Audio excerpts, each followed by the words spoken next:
Thank you for joining us this week as we celebrate Mother's Day.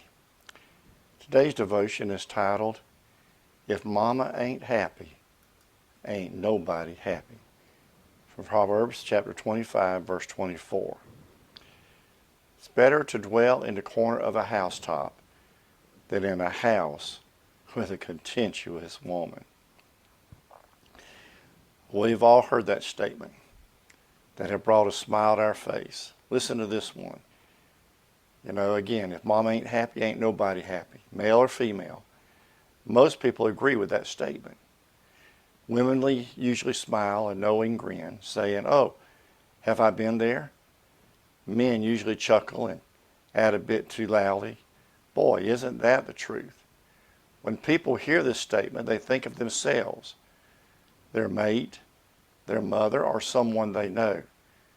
It's widely recognized that mama's happiness is important to the happiness of the rest of the family. Guess what, moms?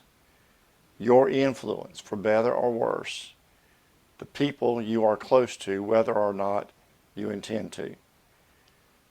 You influence your husbands. Encouraging words and loving support can enable a man to go farther than he could go alone. Likewise, a critical, judgmental spirit can tear a man down. The truism behind every great man is a great woman is often just that, true. You can help your mate become the person God intends him to be by being a wife who builds up, comforts, loves unconditionally, and cherishes her husband. Your respect and support can have a profound and positive impact on his self-image and, in turn, on what he is, what he does, and what he accomplishes. You influence your children. The children you have a chance to influence come into this world moldable and ready to be gently shaped into the kind of person God created them to be. And you are the dominant force in that molding. What an amazing privilege. Children need their mother's love as much as they need food. They learn, they are loved, and develop their self-concept from attachment to their parents, significantly to their mother. Tell a child that he is special and watch him blossom. Treat a child as if she is special and watch her flourish. You as a mom influence children by the things you tell them, by the lessons you teach them, and most powerfully, by how you live. You also influence people in your circle. Mothers, you influence your extended family, your friends, your neighbors, and your co-workers. You can be the light that draws a family member back into the fold or a friend back in faith to God. You can be the person who makes a difference in the life of a neighbor. You can be salt and light to co-workers. You can show random acts of kindness in a world where kindness is much too rare. In Disciplines of the Home, Anne Ortlund described the influence women can have on others as she gives 3 cheers for mother. Over the centuries, she's worked as hard as father, and for very different reasons. He has built the houses. She's added the colors, the smells, the music. He has shaped constitutions to make citizens protected. She has sewn flags to make them weep and cheer. He has mustered armies and police forces to put down oppression. She has prayed for them and patted them on the back and sent them off with their heads up. She has shaped decisions. She has added morale. The fact is, Mom, you have greatly influenced your mate, your children, and the people whose paths you cross each day. And you do so through your personality, worldview, degree of optimism or pessimism, character and faith. You are like living thermostats. Think about what a thermostat does. It regulates the temperature, controls the atmosphere, and can be adjusted to meet the need of the moment. If things need warming up, you raise the setting of the thermostat. If they need cooling off, you adjust the thermostat and lower the temperature. Clearly, Mom, you are the thermostats in the home. By your very presence, you regulate the temperature of your family and therefore control the atmosphere in your homes. Properly set, you can, by your attitude and actions, meet the specific need of a given moment. Have you ever noticed, for instance, that if you raise your voice, your children raises theirs? If you talk softly, your children talk softly. Whisper to a toddler, and that little person will often whisper back. Your very presence can be the thermostat that keeps the families from sweltering in the jungle of life or freezing in the coldness of an uncaring world. You are the chief operating officers. While fathers may be the chief executive officers in the home, mothers are the chief operating officers.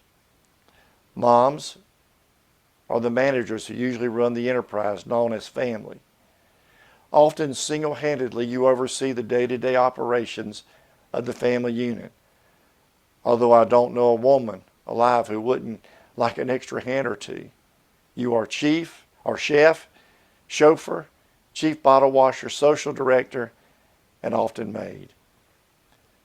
You plan, prepare, and perform everything from cleaning clothes to remembering to buy food and toilet paper so that daily life is bearable. As chief operating officer of the family, you also know who is supposed to go where, at what time, with what, and with whom. And moms, you are the heart of the home. Often nobody's happy if mama ain't happy because she's the heart of the home. Dad may be the backbone, but moms are the heart, the feeling center.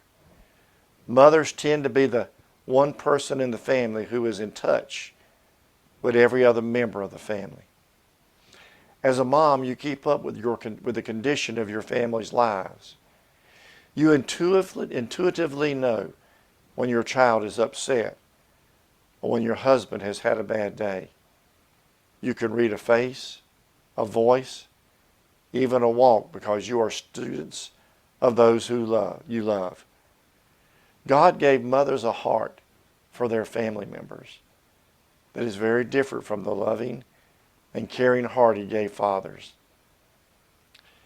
Since it's important to keep mothers happy, then dad and children, we need to do everything we can to keep them happy.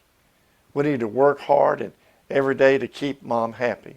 But let me speak to moms for just a moment. Since you influence so many people, it's important for you to stay happy. But you need to understand that God has a joy that is different than the happiness the world, your family, can offer you. You may have less happiness in life than someone else, but the only way you are sentenced to less joy is if you are missing the characteristic of an active faith in God. Mom, you can have joy even if you don't have happiness.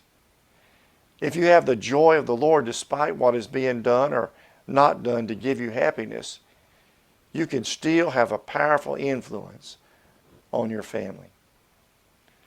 Many people use the words happiness and joy interchangeably, but the two words mean far different things. Oh, if mama isn't happy, everyone can feel the effects, but joy is something far deeper than happiness. Although happiness is wonderful and greatly enhances family life, being a woman of joy is far more important. And each of you can be a woman who chooses to be joyful, who radiates the joy of the Lord, who experiences joy in this journey, and who lives out and gives out joy to your families. Happiness is based on circumstances. Joy isn't. Happiness is defined as a state of well-being and contentment for pleasurable satisfaction. Joy is defined as a feeling of great pleasure or happiness that comes through success, good fortune, or a sense of well-being, something that gives great pleasure or happiness. Joy is a special gift from the Creator, a fruit of the Spirit, an attitude of the heart, an element of the very nature of God, and that joy is available to you as a mom. Happiness is the result of things. Joy can be in spite of things. Happiness responds to circumstances. Joy is possible even when the circumstances are difficult. Happiness is based on happenings, and joy is based on Jesus. This difference between happiness and joy is the reason James can write, "My brethren," or sisters, "count it all joy when you fall into various trials, knowing that the testing of your faith produces patience.